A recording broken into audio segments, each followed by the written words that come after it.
Hello, viewer, listener, podcast person. You have stumbled across what I'm going to call Two People Talk Pain and see how it sits with the world. But this is just a space for us to explore our relationships to pain. And that is very broad, and that's kind of the point. So I thought today to ask my friend Shannon to come and chat about her story and journey of pain because we were at a party 2019, like a while ago, and we hadn't seen each other in a long time. And she was telling me about, I was in massage therapy school, so I was all intrigued about everybody's bodies and still am. And she shared with me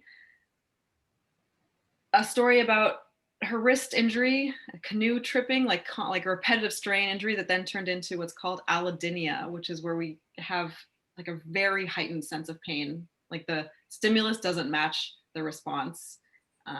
Like a very light touch could cause excruciating pain. And so Shannon, hi. Hi. So just can you tell me a little bit about that experience, and then we can just, the conversation can go wherever it needs to go. But I don't know how many people even know that that's a thing, and it's one of the, it's important to talk about all the different experiences people can have in their bodies, and we can relate to each other better if we can understand these things. Yeah, absolutely. It's definitely a rare thing that happened to me, but I've learned that rare still means like thousands and thousands and thousands of people. But yes, when we were at that party, which as soon as you said we were at a party, sounds so long ago because of COVID. But yeah, so essentially I had an injury with my right wrist. The initial injury, I fell on it, and about 10 years ago now, and had x-rays done on it, had gone to the doctor lots of times. They just kept doing x-rays and telling me nothing was wrong because no bones were broken. I've listened to doctors and repeatedly went back because it was hurting so much. As you know, my career involved a lot of like paddling outdoors, physical work kind of thing. And it was getting to the point after about 7 or so years where I couldn't do those things anymore. So I finally found a doctor who sent me to a specialist who found out that I actually had torn ligaments in my wrist for all of those years. And it was just never looked at. So that explains why it hurt so much. It was a little bit validating because I was starting to think that I was losing my mind with this long-term pain. So that resulted in me going to a wrist surgeon, and they were doing a surgery to kind of to look around. See, ligaments are kind of hard to fix, but look around. And so they did the initial surgery, which was just arthroscopic, where they go in with a little camera and look around, and then you heal from that in about 2 weeks, and then you have the actual full surgery. So what happened with me was we did that initial little camera, tiny little scars on my wrist where they just went in with the camera. You know, so cool how they can go in a little spot. And I didn't heal in 2 weeks. I actually lost almost complete use of my hand. It's my dominant right hand, unfortunately. Lost pretty much complete use of it for about 7 months. So it was an so it was an extremely rare reaction to surgery, and the condition that I now have that was set off by the surgery. So as we look back, there were other things going on that I never should have had the surgery, but that stuff wasn't diagnosed yet. We didn't know, and I was in pain and I didn't know what else to do. So the condition that I now have is called complex regional pain syndrome. So it's CRPS. And essentially it means that I can now not have surgery to fix it. So those ligaments they're in bad shape, and they're going to be in bad shape. So that kind of pain, I just have to find a way to deal with it and adapt to it. But the CRPS, it's kind of a condition that you have forever once you have it. Now, right now, I have been very lucky. Mine is in remission, so I don't deal with those daily symptoms. I can feel, I know, very exciting, very exciting. It took a lot of hard work to get it into remission. But I can feel like it's a different kind of pain. So I can feel when it's coming back a bit, and then I can work on it right away. So, and it does spread. So for me, it was in my wrist, and then it spread up to my shoulder, and it runs the risk of spreading further, but I was able to stop it at my shoulder, and then since have got it back just to my wrist if I feel pain. So that allodynia that you were mentioning, that's a symptom of CRPS, and it has a lot of symptoms, but essentially it's like your nerves, for whatever reason, it's kind of a mystery disease. They don't have a reason or a cure or anything like that, like a lot of pain conditions are. For whatever reason, your nerves, it's nerve damage, and it just fires off like crazy and sends pain messages to your brain like crazy. And the level of pain doesn't match the injury at all. It's extreme pain. Like those 7 months were rough. A pain like I had never experienced before. Saying that, you were like, I thought I knew pain, and then this happened, and I was like so struck by that. I was like, wow. Yeah, it's actually it's I think the only one, or one of the only ones on the like official pain scale. It actually rates higher than childbirth, which I have not had a child, and I would never minimize that pain. But like in a comparison, like that's the level that they're talking about. So really not normal levels of pain at all. Yeah. I don't experience that anymore, but back then I did. So yeah, so that's it's kind of adapting to the fact that I have this wrist injury that is going to remain permanent, and then adjusting to the fact that I now have this additional condition that I really have to keep check on to make sure that it doesn't progress, because I could fall back into it easily, but I'm not gonna. Right. No, there's no way. Not Shannon. She won't let it happen. I think thank you for sharing that story.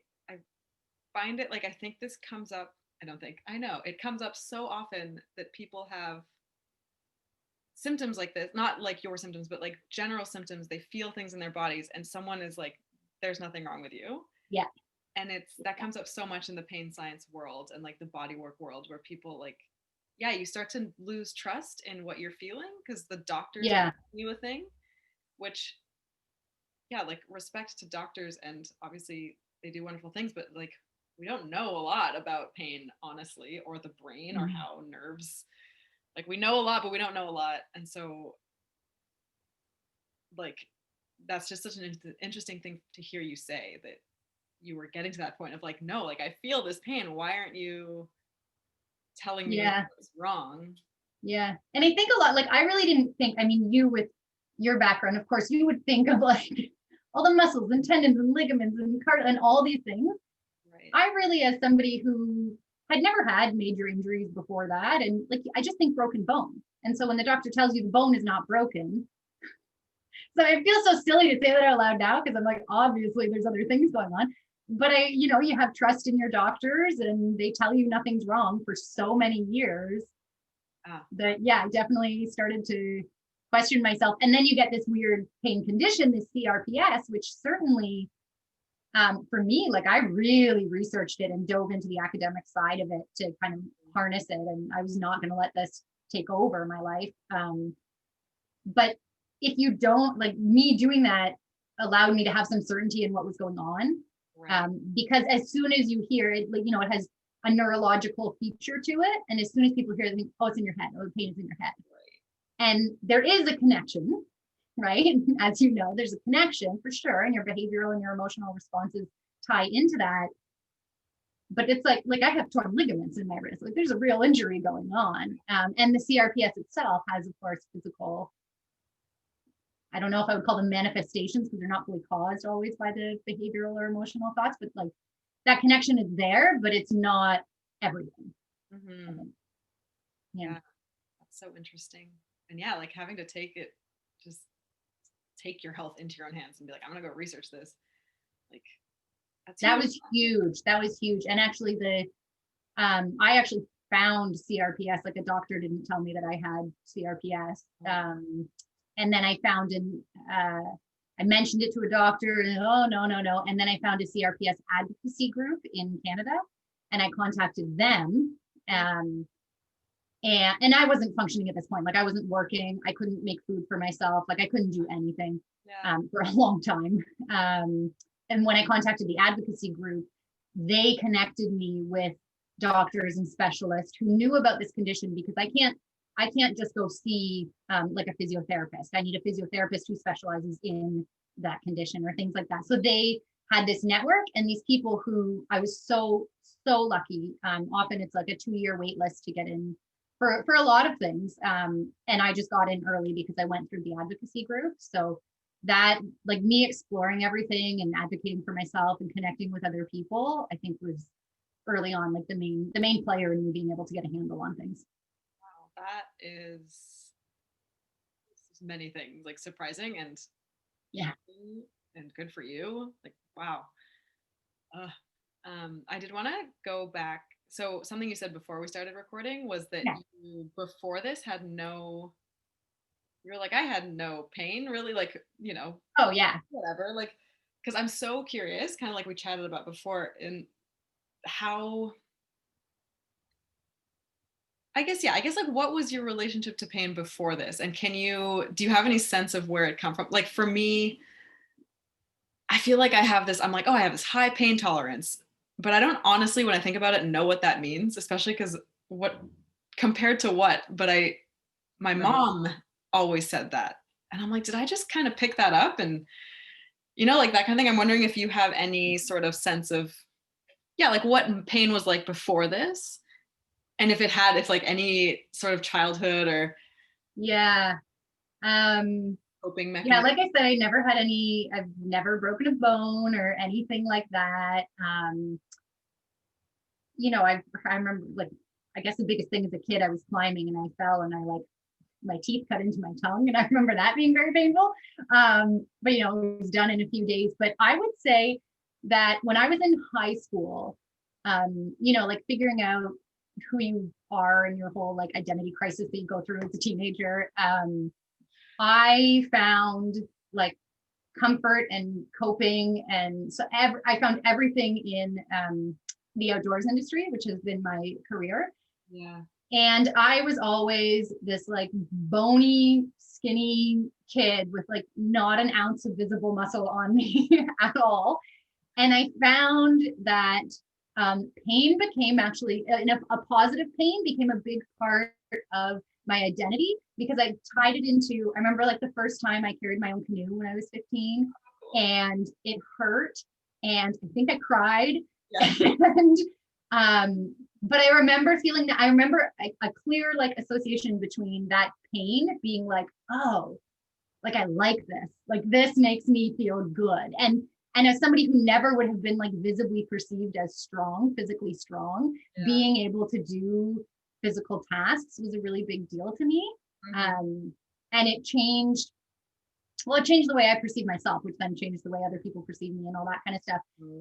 But I thought about that question a lot because it was such a positive part of my identity. Like I loved, and I can't do this stuff now often, but I loved, like, even in whatever sport I did, like swimming or something, I would swim and you get to that point where you're like, oh, I have to stop, and then you learn to push yourself past that limit. And I love that feeling of being in like, this is my max pain. Like I can feel everything hurting.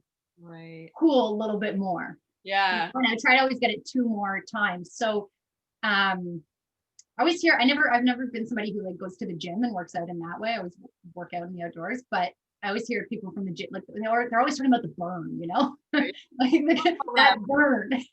Yeah. And I guess that's the same, but I loved that. And so to be able to have that pain be like such a positive thing and then not be able to access certain like physical output now, I would say, yeah, I see them as 2 separate things. Like I miss pain. I wish that I could like paddle as hard as I can and like start hurting or flip my canoe again or something. Like I'll never be able to flip a canoe again. It sucks. Like but I want that kind of positive pain. And then this kind of pain is like not positive. I'm not of the thought that a lot of people are like, oh, there are lots of things that have just opened my eyes to, but I do not want it. Like, I wish that I didn't go through this kind of thing. Yes, lots of sure benefits and gratitude can come out of it. But overall, it's not like a super positive thing. It affects so many things still. Yeah. So I guess that would be it. Like, I love pain and I really don't like pain. Yeah. I like the pain when it's my choice. I guess that's how I would sum it up. If it's my choice, Right. awesome. That's a very interesting way of framing it, which makes a lot of sense. Yeah. There's a lot of beauty in pain, but also a lot of that like growth out of it. Yeah. Yeah. So are you not able to access that? Like, you can't, like, could it flare up the CRPS if you push yourself to those sorts of levels, even if it doesn't involve like your wrist or arm? Like, could you sprint, or would it be like too much for the system? Yeah. So and I'll tell you a little bit about this because it makes it a little easier to understand. But so part of the reason that the surgery like went wrong, or why I shouldn't have this surgery, was because I have this condition that we now know. It's called hypermobility syndrome. So it just means I'm very flexible and bendy, and my joints are lax. So what happens is and that is what makes like people who have that generally shouldn't have surgery, because there's so much space everywhere. Right. So that kind of affects the whole body, but it's just when it's flaring up. So like the result is that a certain joint could not dislocate where it needs to be popped back in, but I get like subluxation. So the joint could like I've seen like my kneecap or something will like slide out and then it slides back in.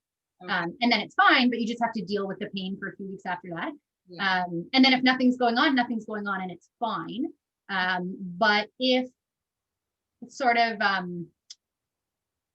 like if a flare up were to happen, or like a little injury, it could then cause the CRPS, even if it wasn't that. So it's like the CRPS can be brought on by any kind of trauma, but trauma has like a very low bar. So for example, like donating blood counts as a trauma, like any needle counts as a trauma. So I have to get those done in my other arm now. Or if I were to, like if I was running really hard and then my knee, I had a subluxation or something, it relates. So it could actually cause like the CRPS to come back. It all kind of, it's like they're separate things, but I think with pain, often it's all very connected too.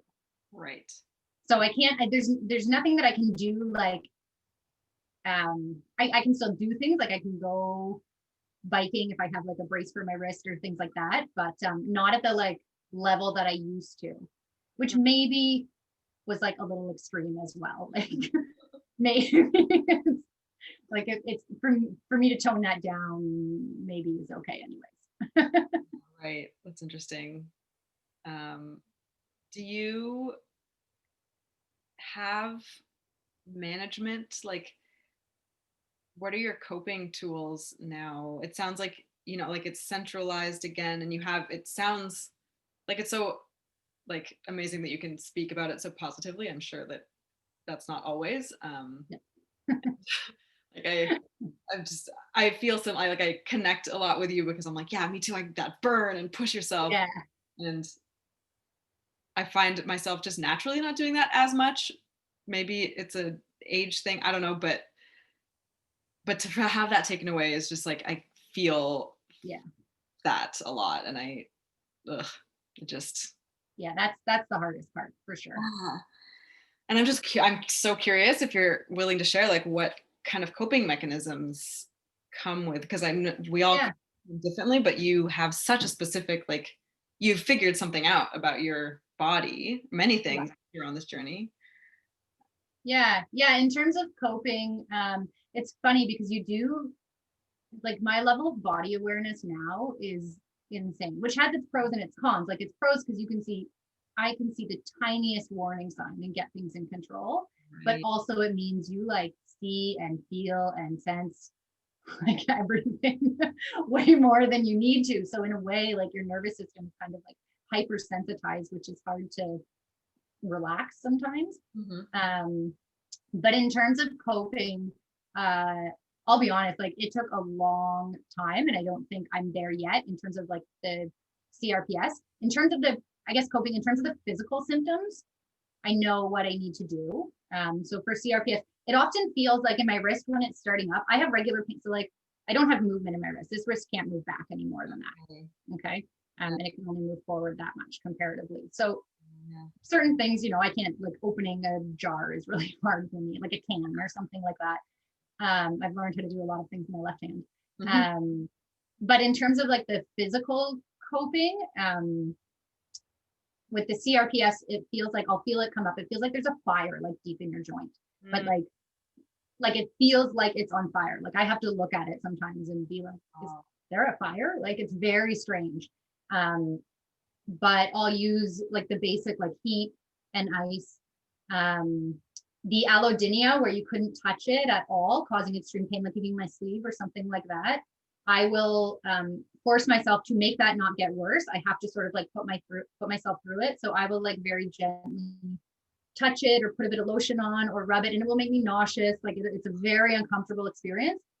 But it's teaching my brain, it's telling my brain that like this is okay, and like nothing bad is happening, and I have to think that way. And I did a whole like neural retraining course once for 10 days, and it's like reprogramming your limbic system basically to put yourself either when it comes up, when it flares up, or sometimes just do something that hurts you all the time, like opening a can is very painful. Do it, let it hurt, and like repeat in your head, like, hey, it's cool. You don't need to freak out. Like, this is just a little bit of pain. It's going to be okay. Like, walk through it. And it seems crazy, but over time, it took about 6 months. But over time, it does help it a bit. So I try to still like, in small ways, cause the pain a little bit, just to like remind myself that it is okay. Because you tend to like get scared of things, and that like opening a can, like, you know, I don't want to do it because it's going to hurt. And so that changes sort of your neural pathways to make you think that, oh, anything like that is going to hurt. And I try to take control of that. But yeah, in terms of physical pain, I also have an app I use called Curable. And it was originally designed by people who had back pain, severe back pain. It's great. They have a whole podcast and everything, but they have a panic button. And so if I'm in an extreme flare up, which is like, I can't think straight, like the pain is so overwhelming, you just go in and you hit that panic button, and it connects you to a bot, and it does all these like breathing exercises with you and walks you through questioning, you know, like considering what actually possibly caused that exact flare up, difference, and just kind of like calms your nervous system, which doesn't stop the pain altogether, but makes it manageable. Right. So I really like that Curable app. Yeah, but in terms of physical, like mainly rest when something happens. I'm off, I'm rest for a long time. I have adaptive things like my keyboard. I can't type on a regular keyboard, but I have one that like sits up like that. Kind of your stand, there's not a lot to do, but like heat, cold, rest. And then overall, the biggest thing that I found out is sleep. And I've always been somebody who sleeps a lot, but my bare minimum is 10 hours of sleep. Like if I get less than that, it's not like, oh, I'm tired and I'll have an extra cup of coffee. It's like my pain will flare. So really, really getting 10 to 12 hours of sleep during that time when I was really battling the CRPS after the surgery. I couldn't work or anything. And it took about 7 months, and I slept for 12 to 13 hours every single night for like 7 or 8 months, which seems like such a luxury, but when you have to do it, yeah, kind of I'd love to not do this actually. yeah, like I would rather be living doing things. But yeah, sleep is a big, so I think there's a lot of preventative that I try to manage more so now. And that would only be like in the last few months. I'm really focusing on the preventative because I've kind of gotten over the hump of it. But coping with like the emotional side of it, that's a whole other story. That's much harder to like not have. I think for me, because I'm not a couch potato, I'm somebody who's very active. My career is tied up in it. My coping for anything emotional in life is tied up in it. Like it's just kind of everything. So to lose that and find different ways of meeting the same goals that activity met, or meeting the same outcomes, that's the more challenging part for sure. Yeah, that sounds just so tough. That aspect is just like, yeah. But it's so interesting hearing you talk about that, all of that, like the training your nervous system and all these things, because like on a very small scale, like a way less painful scale, like that's a lot of my day-to-day is talking to people about that. Like it's okay, like with back pain, like it's okay to actually just like bend over and just, it might be painful, but just do it. And it's so interesting to hear. I honestly didn't expect that would be because your situation is like so extreme and different, it's seemingly different to like, my back hurts, but it like there's so many similarities to a smaller, you know, the more people in the population who are like, oh, my back hurts or my shoulder hurts, that yeah, you're like like brain, like you said, it sounds weird that you could talk to yourself like that, but that's totally sort of the way I understand our nervous system, is that we have to just kind of push ourselves a bit into pain and be like, it's fine. Like, this is actually safe. We're okay. We can do, I know it was painful that one time, or like sometimes it's so painful, but Yeah. okay. Yeah, it's all nervous system. And especially with exercise, like a lot of people who deal with chronic pain talk about how hard it is when you get, you know, physio or otherwise just regular exercise. Like you're tired and you hurt, and this is just going to make you hurt more, often just in the short term though. And I have a hard time with it too, where I'm like, I have days where I just like don't days more than days sometimes, where I like just don't use this hand, and I'm just like, I'm out of it. It hurts, but it really does make it last longer. And just like getting up and going out. And I really believe in endorphins and like dopamine and all that kind of stuff. And like going out and like even for me, just walking or in nature or something like that. Like I really believe that your nervous system, in order to heal, your nervous system needs to be able to tune into this like rest and digest, right? And all whatever level of pain you're in or whatever your experience is, like it's all directly attached to your nervous system. And if you're not reaching that state of rest and digest, of relaxing your nervous system, then it's harder to heal. So sometimes I find I have like just on YouTube or whatever, like 15-minute meditations or 10-minute meditations that are just about your body's ability to heal itself. And my philosophy is I just believe in everything. I think everything works for everybody at some point in some situation. Like I don't need to explain it. I don't need to understand it. Totally. Yeah. But doing a meditation like that, where you're repeating things, talking about how you have this ability to heal yourself, and then stepping into doing some exercise or something like that, really different, really different. Like you have to be so conscious about not putting yourself at a greater risk, and just kind of like tuning into your nervous system and calming it down and feeling safe, and then pushing a little bit. I think it's really important. Has been huge. And I didn't even know what nervous systems were before this. You're like legit an expert. And that's the thing, right? It's like fascinating though. Like the science behind it is fascinating. Yeah. Fascinating. And like, again, we know so little. Yeah. Like, a lot, but we know so little. But yeah. I really love that. Like it's such a good point, because I think, yeah, like if you're on a stressful work call and then you're like, I have to go do my physio. Yeah. Like, of course that's gonna suck. Of course you don't want to. Of course your body's gonna be like, no, like we're already like up here. Right. I love the idea of like, come to calm, safe space, like do it from that. Yeah. And afterwards too. Like if I do something afterwards, like I am so good at getting cozy now. Like yes, I love this. Cozy. And I think like a lot of people who have chronic pain might say that too, because you tend to like, if it flares up, you might be spending the day in bed. And so like, you know, like a heating pad and a really comfy pillow and all my blankets, and like doing that afterwards as well, I find really helpful. Because it goes into that like self-talk too, right? Like don't beat yourself up because you did some exercise and it hurts. Like that's okay, that's cool, good for you. Go get cozy. Yeah, you did it. You earned it. Go lie down. Yeah. So interesting. And like such, I love how much you have, like you said, like tapped into that self, like that body awareness. Yeah. My perspective has really changed around like the medical system and things like that. Whereas before I would go to my doctor and I might say like, oh, I have this symptom. And then I expected them to tell me what was wrong and tell me what to do, and it would be fixed. That's done with. I'm so grateful for our medical system in Canada, but also like it's there as my support. Like it's one avenue. And yes, I need the doctors and I need the specialists and that, but like it's my body and it's me. And it sounds so basic, but it really did shift my perspective where I'm like, no, know what's going on. I need to advocate for myself. I'm going to deal with this in this way. If I go see a pain specialist and, they give you options, like I choose it. And that's one avenue of healing for me.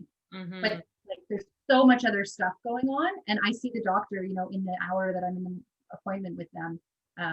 But there's so many other ways. And because I just decided to believe in everything and like try every modality of healing or whatever, I feel like some things will stick and some things won't. And that's fine. But it's really like a cut and paste kind of collage of different things. And sometimes things don't work at the same time. Like I use heat. I had a flare up last week and I always use heat. And last week was like the first time that I just needed ice. And I was like, it doesn't make any sense. And it doesn't make sense with like the science behind it, but I was like, that's what I need. And that worked. And then just for that time, and that's never really been a major thing for me. But for whatever reason, like my body was just like, no, this isn't going to work. And so, okay, I don't know. Like I'm in charge, but I'm not in charge. Whatever, Yeah. whatever you say, okay. Like this vessel, like whatever. Yeah. That's so interesting. Yeah. And also, I'm yes, so many yeses to that concept of this is my body, and like we have these support systems, but oh my gosh, how we have to listen to our bodies. It's so important. And also get in touch, like it really just like I don't know how more eloquent to say this, it just really sucks that the bad side of for you is that you like like you feel like everything, and then the pain is like so acute sometimes.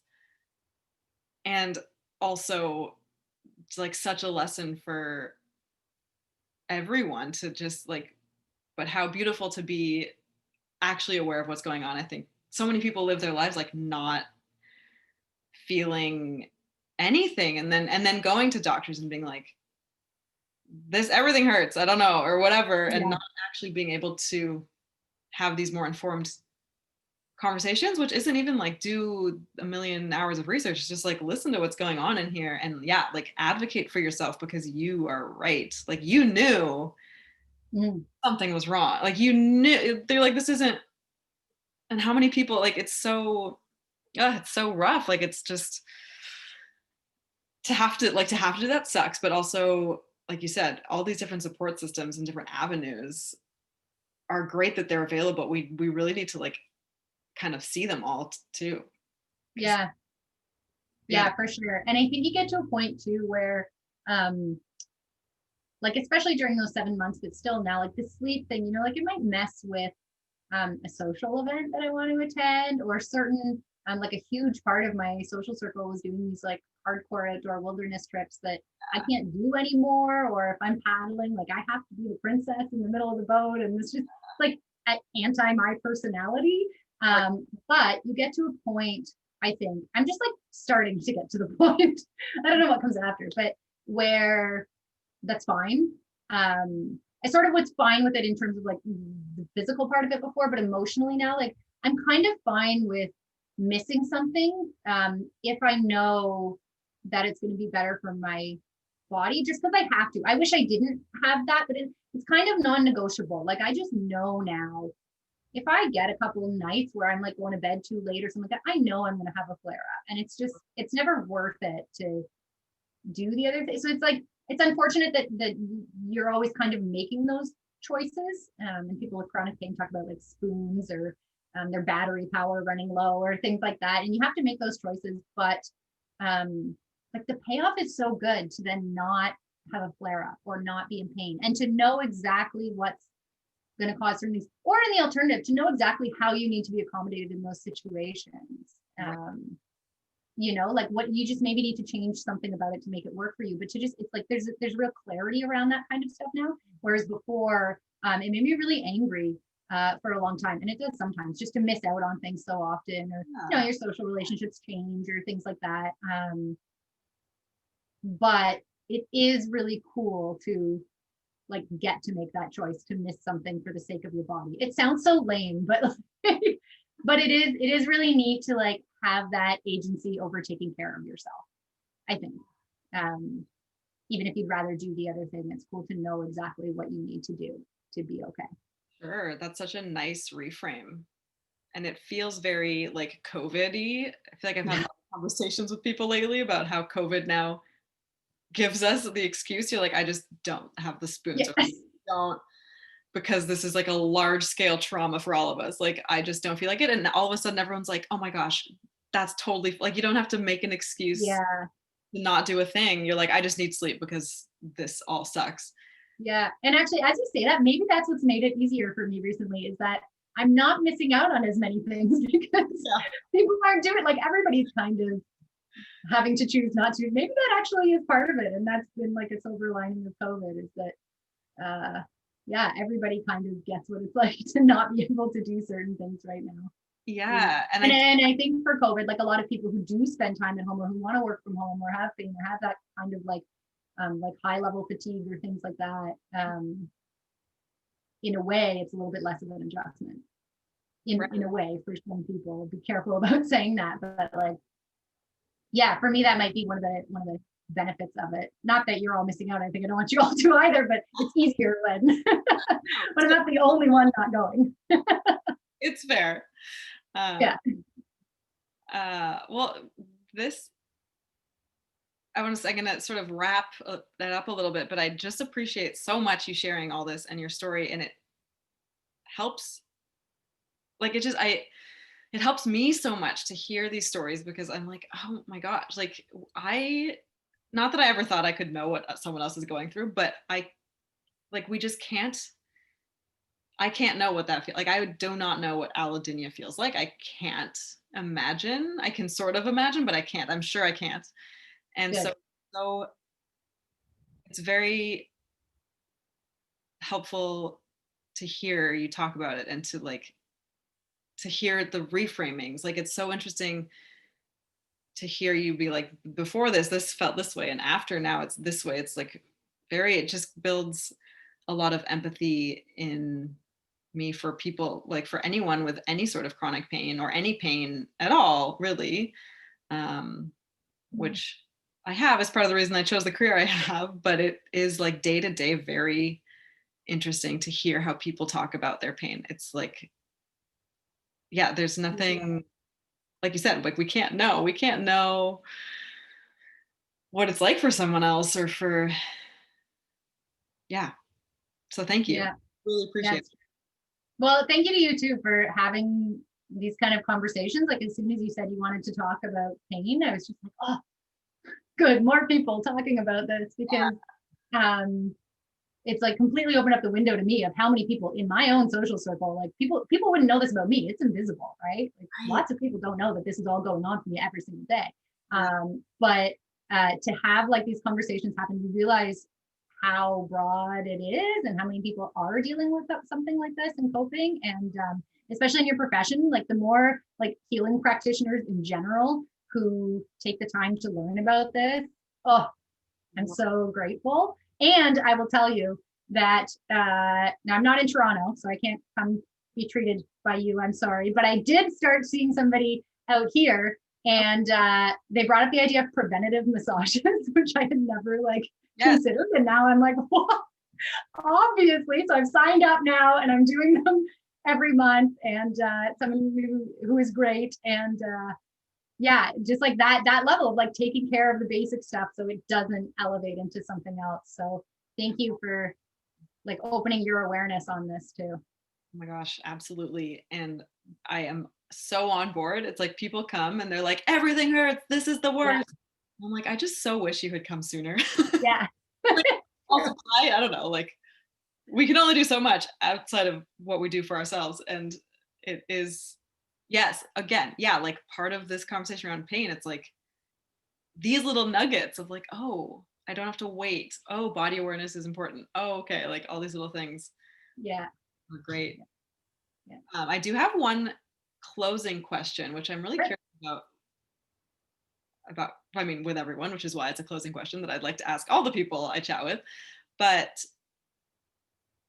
do you trust your body? Oh, well, whoa. I immediately would have said yes, and now I immediately am like yes and no. Yes, because it's like my like best friend in a way, like it's like the other half of me. the whole me. I don't know. It tells me everything. Like I'm so in tune with things. I know in advance. The fact that it gives me warning signs to when I'm going to have a flare up is that's like that's badass. Like that's awesome. I can tell like a day in advance by a certain kind of pain if I'm going to like be in bed for a day or more or a week or whatever, and I can prevent that. And I'm just like, you're giving me all these clues. Like it's like this secret message. I'm constantly trying to figure it out, and that's exhausting and tiring.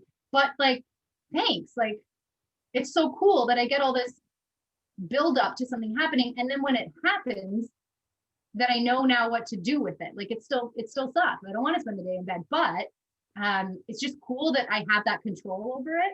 So I think that's cool. The only reason I would say no is because and because I don't know when it's going to happen. Even though I get the earlier signs, like before the early signs, I don't know. It can be kind of spontaneous, and that's a symptom of CRPS.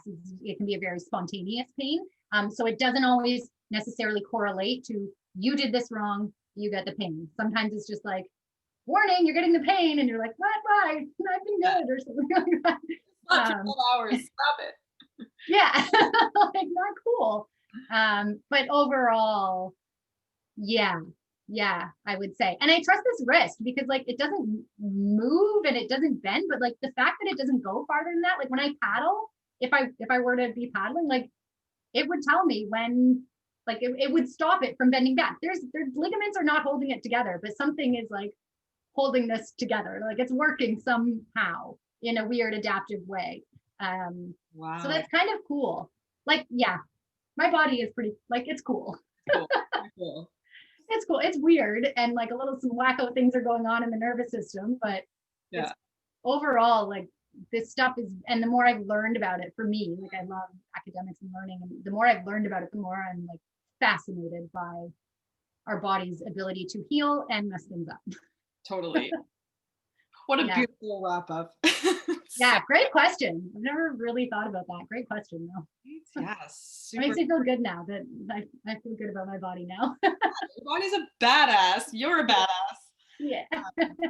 All right, Shannon, thank you so much. I really, really appreciate this. It was very wonderful hearing your story, and you and your body are rock stars. Sending you long distance hugs across the interwebs. Yeah, I know. Soon. Bye Right. for now. Thank you so much, Steph. Bye-bye.